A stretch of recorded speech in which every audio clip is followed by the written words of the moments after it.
अस्सलाम वालेकुम बच्चों, हमने रिसेंटली सारे एंटी डिप्रेसेंट डिस्कस कर लिए थे। जस्ट हमारे पास कौन सा रह गया था, माओ इनहिबिटर्स। ठीक है, माओ इनहिबिटर मैंने आपको पहले भी एक दफ़ा बताया है कि माओ इनहिबिटर का काम क्या होता है। एक्चुअली ये लास्ट लाइन एजेंट होते हैं। जब कोई एजेंट काम नहीं कर रहा, कोई ड्रग असर नहीं कर पा रही, तब हमने माओ इनहिबिटर्स देने हैं। ठीक है, माओ इनहिबिटर का काम क्या होता है। एक्चुअली आपके पास आपके जो न्यूरोट्रांसमीटर्स होते हैं, जैसे सीरोटोनिन है, नॉरएपिनेफ्रिन है। ठीक है, ये जब आपके सिनेप्टिक क्लेफ्ट के अंदर बढ़ना शुरू हो जाते हैं, ठीक है, तो अब जब जितना उसने रिसेप्टर के साथ बाइंड करना है, अपने रिसेप्टर के साथ बाइंड करना है, जितनी सीरोटोनिन ने, जितने न्यूरोट्रांसमीटर ने, वो बाइंड कर जाएंगे। जो रिमेनिंग बचेंगे वो डिग्रेड हो जाते हैं। ठीक है, और डिग्रेडेशन के लिए हमारे पास एंजाइम होता है मोनोअमाइन ऑक्सीडेज। ठीक है, उसके अलावा एक होता है कॉम्ट। ठीक है, कॉम्ट होता है कैटाकोल ओ मिथाइल ट्रांसफेरेज। यहाँ पे हम सिर्फ माओ की बात करेंगे। माओ आपका एंजाइम जो होता है वो इसको तोड़ देता है। ठीक है, आपके सीरोटोनिन को, नॉरएपिनेफ्रिन को, डोपामीन को, ठीक है, इनको सिनेप्टिक क्लेफ्ट में तोड़ के इनको जो है ना वो फिर यूटिलाइज़ के लिए यूज़ हो सकता है या किसी भी और पर्पज़ के लिए यूज़ हो सकता है। लेकिन वहाँ सिनेप्टिक क्लेफ्ट में उसकी जो है ना कॉन्सेंट्रेशन को कम करता है। ठीक है, अब अगर हम चाहते हैं कि इसका लेवल बढ़ जाए या लेवल इसका बढ़ाना चाहते हैं, कोई डिप्रेशन का पेशेंट है, तो उसके कंडीशन में हम क्या करते हैं, माओ के इनहिबिटर्स दे देते हैं। ठीक है, वो इनहिबिटर्स क्या करते हैं कि मोनोअमाइन ऑक्सीडेज को इनहिबिट करना शुरू कर देते हैं। ठीक है, जब वो एंजाइम इनहिबिट होना शुरू हो जाता है तो आपके सिनेप्टिक क्लेफ्ट में सीरोटोनिन, नॉरएपिनेफ्रिन का लेवल बढ़ना शुरू हो जाता है। ठीक है, अभी जब लेवल बढ़ना शुरू हो जाएगा तो इसकी वजह से क्या होगा कि आपके डिप्रेशन के सिम्टम्स हैं वो कम होना शुरू हो जाएंगे। ठीक है, अब वो डिग्रेडेशन इनकी नहीं हो पाएगी सीरोटोनिन, नॉरएपिनेफ्रिन की प्री सिनेप्टिक न्यूरॉन से। ठीक है, और इसी वजह से हम इसको डिप्रेशन के ट्रीटमेंट में यूज़ कर सकते हैं।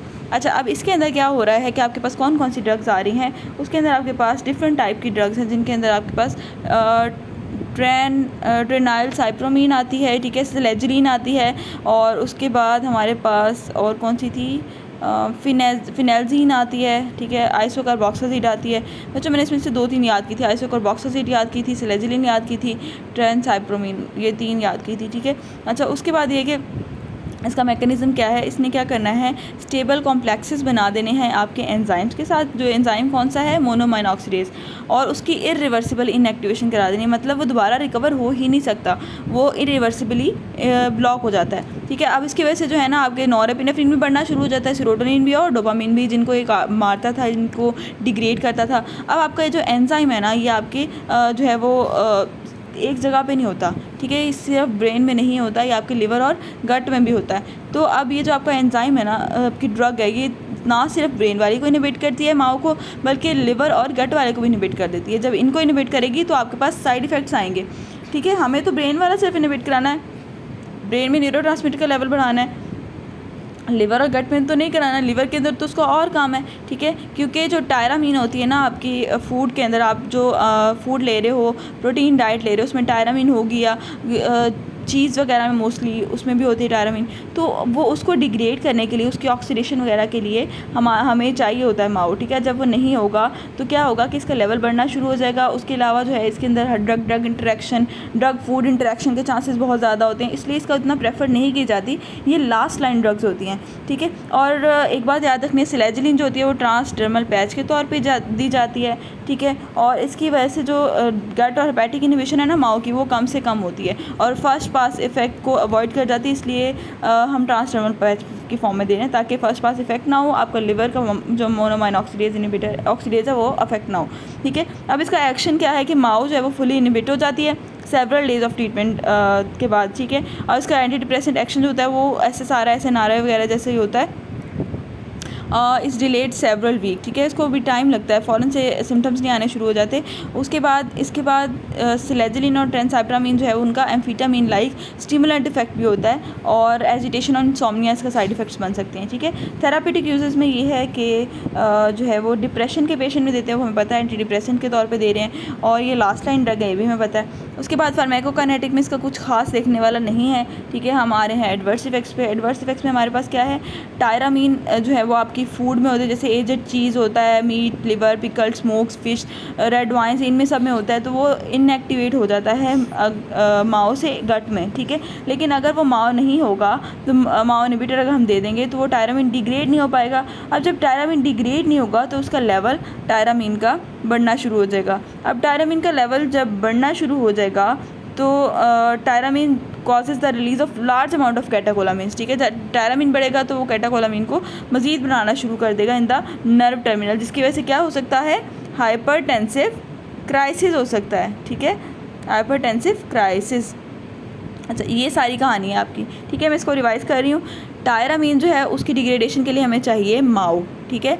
माओ जो होता है अगर हमने दिया है ये तो ऐसा ये माओ इनहिबिटर, तो वो डिग्रेड हो जाएगा, ठीक है। अब माओ नहीं काम कर रहा तो टायरामीन बढ़ना शुरू हो गया। टायरामीन बढ़ेगा तो वो कैटाकोलामीन्स को बढ़ाना शुरू कर देगा। कैटाकोलामीन बहुत बढ़ जाएंगे तो उसकी वजह से क्या होगा, हाइपरटेंसिव क्राइसिस होना शुरू हो जाएगा। This is the side effect, ठीक है। उसके बाद इसके अलावा और इसके साइड इफ़ेक्ट क्या हो सकते हैं, वही हेडेक, उसके बाद टैकीकार्डिया हो सकता है, उसके बाद नोज़िया, हाइपरटेंशन, कार्डियक अरिथमियाज, ठीक है, सीजर्स और स्ट्रोक भी हो सकता है। उसके अलावा ऑर्थोस्टैटिक हाइपरटेंशन, ब्लड विजन, इस ड्राई माउथ, कॉन्स्टिपेशन, ठीक है, इस तरह के इसके सिम्टम्स हैं। और वो शुड जिसको जब डिसकंटिन्यू करना है ना तो एटलीस्ट जो है ना 6 week before the MAO inhibitor is initiated, sorry. उसके बाद ये कि एक और बात है कि SSRI को माओ इनहिबिटर के साथ जो कभी भी इकट्ठे नहीं देना, उसकी वजह से सेरोटोनिन सिंड्रोम हो सकता है, ठीक है। SSRI को इसके साथ कभी भी बिल्कुल नहीं देना। और दोनों SSRI जो है ना और माओ इनहिबिटर, उनको वॉश आउट पीरियड चाहिए होता है 2 वीक्स का, ठीक है। तो इसलिए अगर आप कोई बंदा पहले से ले रहा है माओ इनहिबिटर, फ्लॉक्सिटीन या ऐसा कुछ ले रहा है या SSRI को ले रहा है, तो उसको 6 वीक जब उसको डिसकंटिन्यू करा दिया है वो आपकी SSRI, तो उसके 6 हफ्तों बाद आपने माओ इनहिबिटर स्टार्ट करवानी है, ठीक है। इकट्ठी एक साथ कभी नहीं शुरू करवानी और सेंटर में गैप लेके फिर अगली ड्रग स्टार्ट करवानी। 6 वीक का गैप होना चाहिए, ठीक है। और उसके अलावा क्रिटिकल इसके ड्रग इंटरेक्शन भी होते हैं इसके, और उसके अलावा हाँ बस यही है। अच्छा, इसमें यही बातें थी। उसके बाद सेरोटोनिन डोपामिन एंटागोनिस्ट आ जाते हैं, उसमें एरिपीप्राजोल आता है और ब्रेक्सिप्राजोल आता है। ये दोनों जो है ना ये एटिपिकल एंटीसाइकोटिक्स होते हैं। ये मोस्टली जो है वो पार्शियल और पूर रिस्पॉन्स टू मोनोथेरापी होता है इनका, ठीक है। और इसको हम सेरोटोनिन डोपामिन एंटागोनिस्ट कहते हैं और मोस्टली एंटी डिप्रेशन के तौर पे यूज़ होते हैं इन पार्शियल रिस्पॉन्डर्स के अंदर, ठीक है, जिसमें और कोई एक्शन और कोई ड्रग काम नहीं करी तो उनके अंदर दे सकते हैं।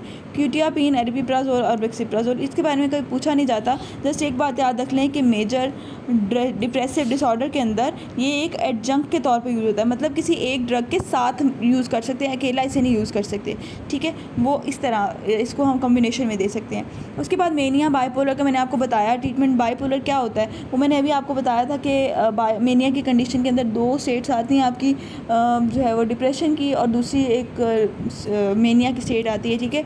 और अब में उसमें जो डिप्रेशन का फेज़ आता है उसको ट्रीट करने के लिए तो हम यही वाली ड्रग दे सकते हैं जो एंटी डिप्रेसेंट्स हैं, लेकिन मेनिया को ट्रीट करने के लिए हमें अलग से ड्रग्स देखनी होगी, जिसमें हमने एक ड्रग ज़रूर याद रखनी है जिसको हम लिथियम कहते हैं, ठीक है।